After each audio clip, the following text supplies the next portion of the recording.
रीना बचपन से ही पढ़ाई में तेज थी। जब उसे अपने सपनों का कॉलेज मिला तो वो बहुत उत्साहित थी। कॉलेज पुराना था लेकिन खूबसूरत था।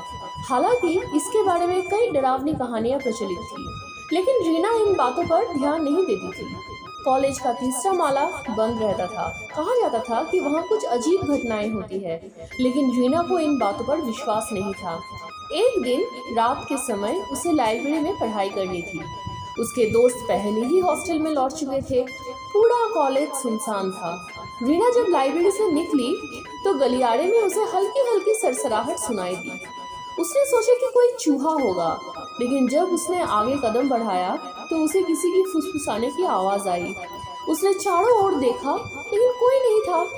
डर को नजरअंदाज करते हुए वो तेजी से हॉस्टल की ओर बढ़ने लगी।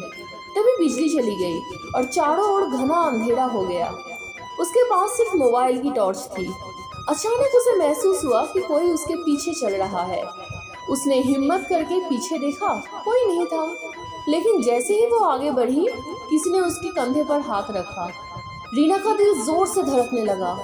उसने धीरे धीरे पीछे मुड़ के देखा, एक लड़की खड़ी थी, सफेद कपड़ों में बिखरे हुए बालों के साथ। उसकी आंखें अजीब सी उदासी थी।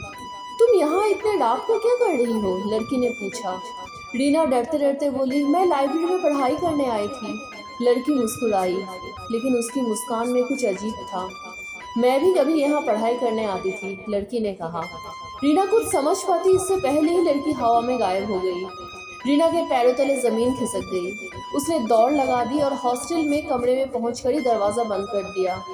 अगली सुबह उसने ये घटना के बारे में अपने दोस्त सुनीता को बताया। सुनीता का चेहरा सफेद पड़ गया। तुमने देखा उसे? सुनीता ने कांपती आवाज में पूछा। किसे? वही लड़की जिसकी आत्मा तीसरे माले पर भटकती है। कई साल पहले एक लड़की ने परीक्षा के दबाव में आकर वही आत्महत्या कर ली थी। उसके बाद से कई छात्रों ने उसकी आत्मा को देखा है। रीना के रोंगटे खड़े हो गए। उसने फैसला किया कि अब वो कभी भी अकेले देर रात तक कॉलेज में नहीं रुकेगी।